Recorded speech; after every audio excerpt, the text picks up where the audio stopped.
Hay gente que hoy no necesita un consejo más. No necesita otra frase motivacional, ni otra explicación psicológica, ni otra teoría bien armada. Hay gente que lo que necesita es una palabra del cielo. Porque una cosa es tener la casa ordenada y otra cosa es tener el hogar sano. Una cosa es seguir respirando y otra cosa es volver a vivir. Una cosa es sobrevivir al golpe y otra muy distinta es que Dios venga, toque lo que se rompió, lo levante del polvo y le devuelva propósito. Y yo no sé cómo llegaste a este mensaje. No sé si llegaste con una sonrisa por fuera y una ruina por dentro. No sé si tu matrimonio está en una sala de espera, si tus hijos se te fueron del corazón, si tus finanzas se desplomaron, si el cansancio te dejó sin fuerza para pelear, o si no es tu casa lo que está en crisis, sino tus sueños. Esos sueños que un día parecían promesa y hoy parecen escombros. Pero sí sé algo, y quiero que lo recibas en lo más profundo del alma. Dios no ha terminado contigo. Dios no abandona casas a medio construir. Dios no escribe historias para dejarlas inconclusas. Y cuando Él decide restaurar, no solo arregla lo visible, también sana lo invisible. A veces nosotros pensamos en restauración y enseguida imaginamos que Dios nos va a devolver exactamente lo mismo que perdimos, en el mismo formato, con el mismo color y con el mismo calendario. Pero Dios no trabaja como un archivista del pasado, Dios trabaja como redentor. Y el redentor no solo devuelve, también transforma. No solo restituye, también purifica. No solo reconstruye paredes, también endereza corazones. Por eso, si hoy tú viniste esperando una palabra seria, bíblica y llena de esperanza, quiero decirte con toda claridad, sí, Dios restaura hogares. Sí, Dios levanta sueños heridos. Sí, Dios tiene poder para visitar una casa donde hace tiempo no se escucha risa y volver a llenarla de vida. Pero hay que entender cómo restaura Dios. Porque cuando uno no entiende el método del cielo, termina frustrado con el proceso. La Biblia dice en Josué 24:15, yo y mi casa serviremos a Jehová. Qué declaración poderosa, qué frase solemne, qué verso tan citado. Pero ojo con esto, porque Josué no lo dijo en una sobremesa cómoda, con todo andando bien, con el pueblo en calma y con el futuro resuelto, lo dijo en medio de una decisión espiritual profunda. Lo dijo llamando al pueblo a definirse. En otras palabras, un hogar no se restaura solo porque comparte techo. Un hogar se restaura cuando vuelve a decidir a quién va a servir. Porque el problema de muchas casas no es únicamente la falta de comunicación. El problema de muchas casas es la falta de altar. Se hablan pero no oran. Conviven pero no se rinden a Dios. Comen juntos pero no buscan juntos la presencia del Señor. Y aquí tengo que decir algo que quizá no suene cómodo pero sí verdadero. Hay hogares decorados con buen gusto y destruidos por dentro, casas con electrodomésticos nuevos y relaciones viejas, habitaciones limpias y corazones llenos de resentimiento, comedores bonitos y mesas donde nadie se mira a los ojos, y entonces uno aprende que la restauración del hogar no empieza cuando cambia el sofá, sino cuando cambia el señorío.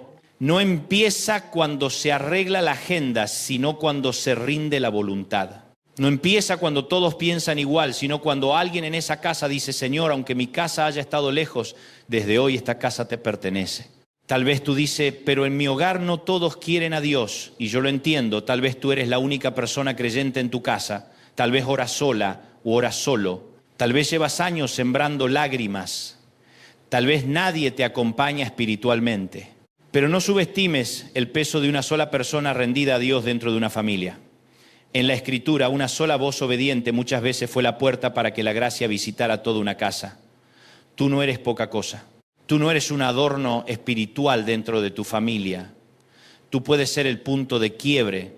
Tú puedes ser la persona por la cual el cielo empiece a entrar en ese hogar. Ahora bien, cuando hablamos de restauración, hay un texto que la gente repite mucho. Jeremías 29:11, porque yo sé los pensamientos que tengo acerca de vosotros, pensamientos de paz y no de mal, para daros el fin que esperáis. Pero hay que predicarlo bien. Ese texto fue dado a un pueblo en exilio, no era una frase decorativa para una pared linda. Era una palabra para gente desplazada, herida, humillada, viviendo las consecuencias de una crisis nacional y espiritual. ¿Qué significa eso? Que Dios no le habló de futuro a un pueblo cómodo, le habló de futuro a un pueblo roto. Y eso ya debería darte esperanza. Porque si tú te sientes exiliado emocionalmente, si sientes que tu hogar perdió su centro, si sientes que tus sueños fueron llevados cautivos a Babilonia, precisamente ahí es donde Dios suele hablar con más claridad. Pero escucha esto con atención. Jeremías 29 no es una promesa barata de éxito instantáneo. No es Dios diciendo todo saldrá bien mañana. Es Dios diciendo, aunque el proceso sea largo, yo sigo teniendo un futuro para ustedes. Eso cambia todo. Porque quizá alguien me está oyendo y dice, yo ya no espero nada rápido. Y está bien. La fe madura no necesita velocidad para seguir creyendo.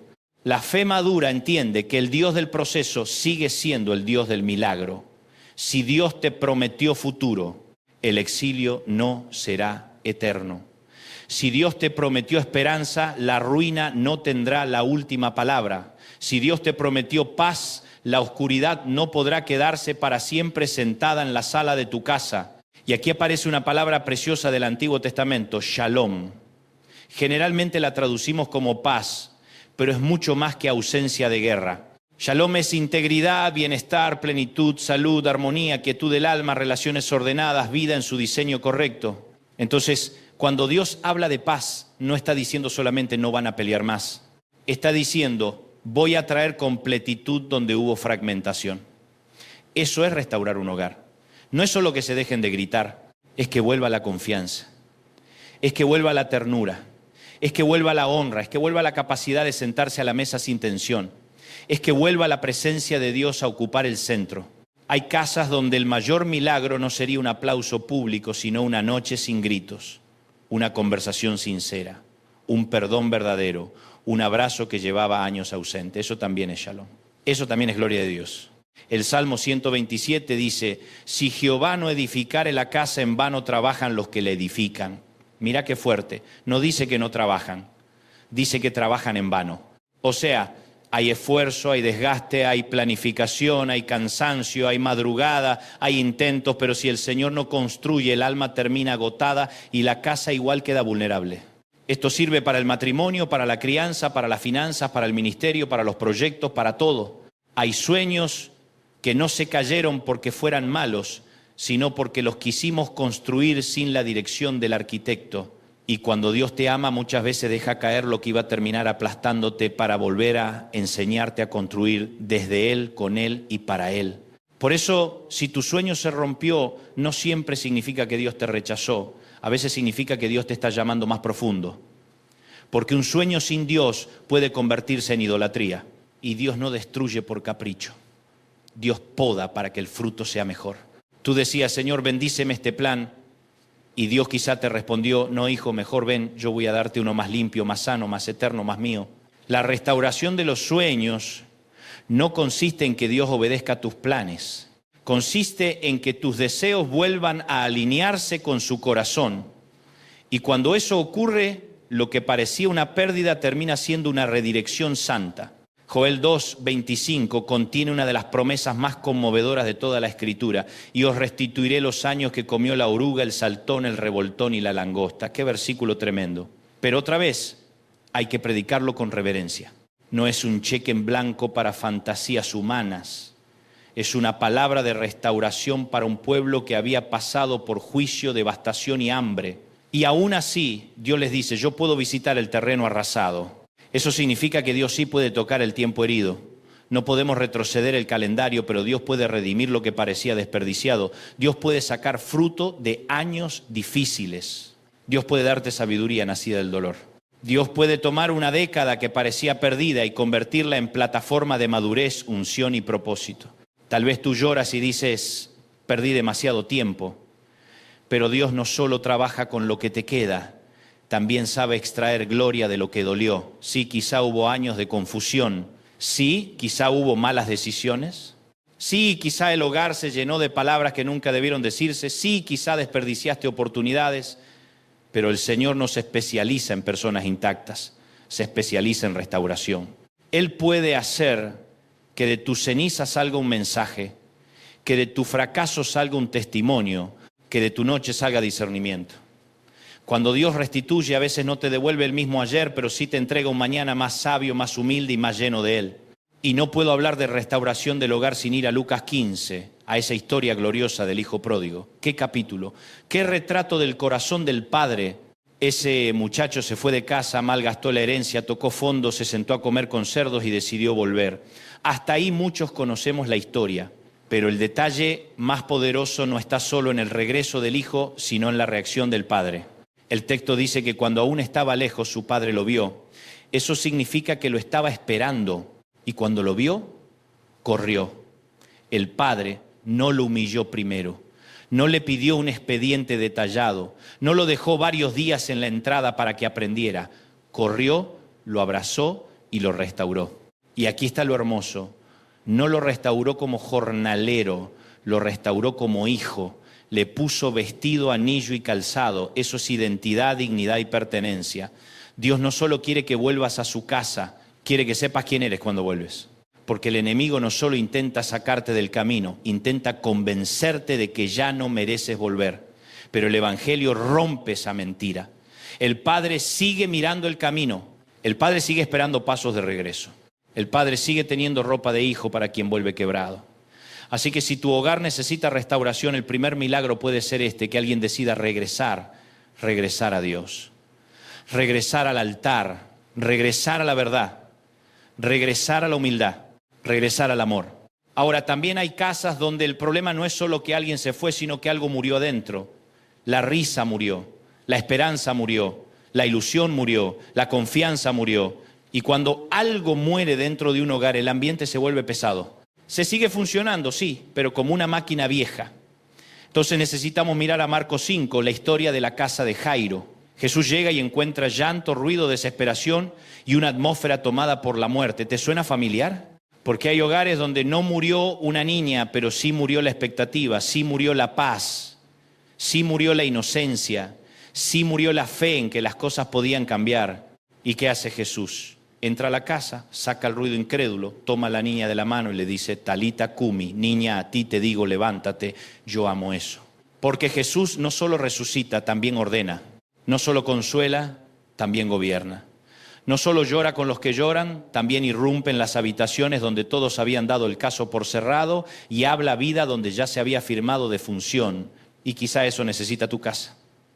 No más opiniones humanas, no más diagnóstico definitivo de gente cansada, no más sentencia de que ya no hay nada por hacer. Tu casa necesita que Jesús entre, saque el ruido, toque lo muerto y diga, levántate. Pero ojo, la restauración de esa casa no terminó en el milagro. El texto dice que Jesús mandó que le dieran de comer a la niña. ¡Qué detalle tan santo! Porque el Dios de la restauración no trabaja solo en momentos espectaculares. También restaura lo cotidiano. Devuelve el apetito, devuelve la rutina, devuelve el pan en la mesa, devuelve la normalidad sana. A veces creemos que Dios solo se glorifica en lo extraordinario, pero también se glorifica cuando un hogar vuelve a dormir en paz, cuando una familia vuelve a compartir alimentos sin tensión, cuando un matrimonio vuelve a hablar con respeto, cuando un hijo vuelve a buscar consejo, cuando una madre vuelve a tener fuerzas para empezar el día. Eso también es resurrección. Y si alguien me dice, pero en mi caso ya no se trata de algo enfermo, se trata de algo completamente seco, entonces tengo que llevarte a Ezequiel 37. El profeta ve un valle de huesos secos, no huesos frescos, no una herida reciente, huesos secos. Y Dios le pregunta, ¿vivirán estos huesos? ¿Qué pregunta? Porque a veces el Señor te pone delante justo de aquello que te da más dolor nombrar, el ministerio seco, la familia seca, el matrimonio seco, el sueño seco, la pasión seca. Y tú dices, Señor, si esto hubiera pasado hace poco quizá, pero esto ya lleva demasiado tiempo. Sin embargo, el problema de los huesos secos nunca ha intimidado al Espíritu Santo. Donde el hombre ve final, Dios todavía ve posibilidad.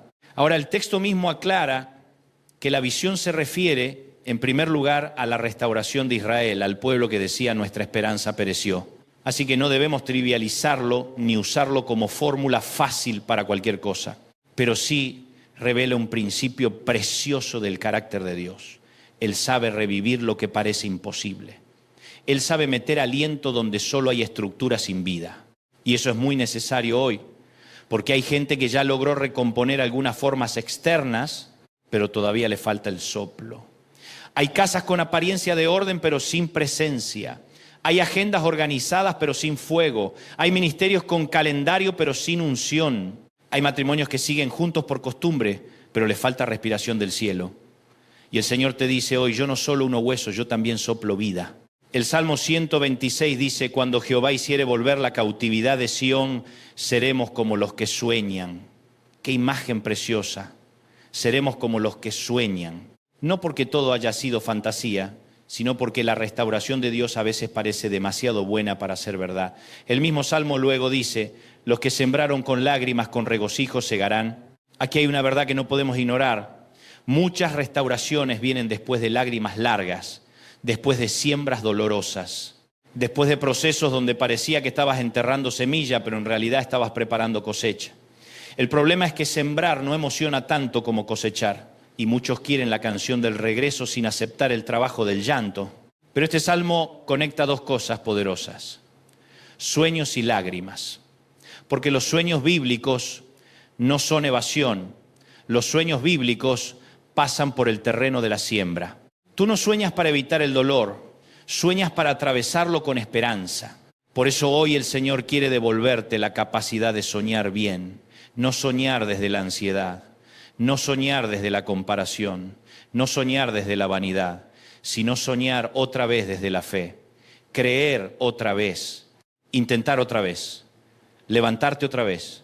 Tal vez no con la ingenuidad de hace 10 años, pero sí con una convicción más profunda, porque el sufrimiento en manos de Dios no solo te quita cosas, también te enseña a desear con pureza. Y alguien dirá, yo ya no sé si quiero volver a soñar, cada vez que soñé me lastimé. Te entiendo. Hay personas que ya no viven, administran decepciones, ya no esperan, se protegen, ya no oran con expectativa, oran con distancia por si duele. Pero no puedes vivir toda la vida defendiendo ruinas. En algún momento hay que dejar que Dios entre al terreno devastado. En algún momento hay que abrirle la puerta al alba. En algún momento hay que decirle, Señor, no sé cómo lo harás. No sé si restaurarás esto exactamente como yo imagino, pero aquí está mi casa, aquí están mis hijos, aquí está mi historia, aquí están mis sueños rotos. Haz tú lo que yo no puedo hacer. Y déjame decirte algo más. La restauración de Dios casi nunca es solamente emocional, también es moral, espiritual y relacional. Dios no restaura para que vuelvas a lo mismo que te quebró. Dios no devuelve poder sin carácter. Dios no devuelve sueños sin proceso. Dios no restaura un hogar para que se convierta otra vez en un sitio de orgullo, de manipulación o de frialdad espiritual. Cuando Dios visita una casa también confronta, también limpia, también alinea. También arranca ídolos escondidos. Porque a veces le pedimos restauración a Dios, pero queremos conservar las mismas actitudes que provocaron la ruina. Y eso no es restauración, eso es maquillaje religioso. Por eso Isaías 61, 7 me conmueve tanto. En lugar de vuestra doble confusión y de vuestra deshonra, os alabarán en sus heredades. Por lo cual en sus tierras poseerán doble honra y tendrán perpetuo gozo. Qué texto glorioso. Habla de vergüenza cambiada por honra. No porque el dolor haya sido imaginario, no porque el pecado no haya tenido consecuencias, sino porque la gracia de Dios puede cambiar el final de la historia. La doble porción allí refleja una restauración abundante, la dignidad de los hijos, el favor del Señor sobre un pueblo avergonzado. Y en Cristo entendemos esto con más claridad todavía, porque Él cargó nuestra vergüenza para vestirnos con justicia. Tal vez lo que más pesa en tu hogar no es la falta de dinero, es la vergüenza. Vergüenza por lo que pasó, vergüenza por lo que otros saben, vergüenza por lo que se dijo, vergüenza por el fracaso, vergüenza por la separación, vergüenza por la adicción, vergüenza por el hijo rebelde, vergüenza por no haber sabido cuidar el sueño. Y el enemigo usa la vergüenza como una cadena silenciosa, pero el Evangelio la rompe. Cristo no solo perdona el pecado, también quita la condenación de vivir definiéndote por tu peor capítulo. Tú no eres el desastre que viviste, tú no eres el error que cometiste, tú no eres la temporada que te hundió. Si estás en Cristo, hay esperanza real de restauración. Ahora quiero hablarle a los padres, a las madres, a los abuelos, a las mujeres que oran en silencio, a los hombres que siguen llorando a escondidas por sus casas. No dejen de orar. no dejen de bendecir su hogar con palabras de fe. No dejen de consagrar su casa al Señor, aunque todavía no vean cambios grandes. A veces el primer ladrillo invisible de la restauración es una oración que nadie aplaude. Una oración en la cocina. Una oración antes de dormir. Una oración en el auto. Una oración con la mano apoyada sobre la puerta del dormitorio de un hijo. Una oración hecha en voz baja mientras todos duermen y solo Dios escucha. El cielo toma muy en serio esas rodillas gastadas. El cielo no ignora esas lágrimas. Y también quiero hablarles a quienes sienten que lo perdido fue demasiado. Job 42, 10 dice que Jehová restauró la prosperidad de Job después que él hubo orado por sus amigos. No siempre entendemos los caminos de Dios, pero vemos ahí que la restauración también pasa por la sanidad del corazón. Hay personas que no pueden avanzar hacia un hogar restaurado porque viven abrazadas a un resentimiento viejo. Quieren paz, pero no sueltan la ofensa. Quieren futuro, pero no renuncian al veneno del pasado. Y yo no estoy minimizando lo que te hicieron. Hay heridas reales, profundas, duras, pero si el dolor se convierte en identidad, te roba el mañana. Dios no solo quiere restaurarte de lo que sufriste, también quiere libertarte de lo que sigues cargando. Eso no significa negar la herida, significa entregarle a Cristo el derecho de ser Señor también sobre tu memoria. Significa decir, Señor, yo no puedo cambiar lo que pasó, pero no quiero que eso siga gobernando mi casa.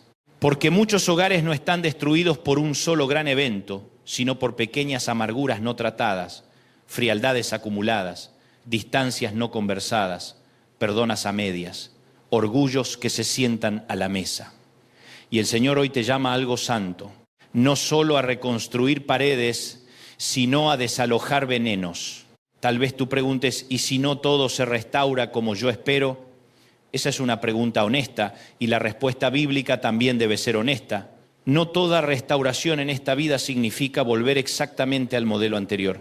A veces Dios restaura un matrimonio, a veces restaura a la persona aunque el matrimonio no vuelva, a veces sana una familia completa, a veces empieza salvando a uno y desde ahí inicia la obra.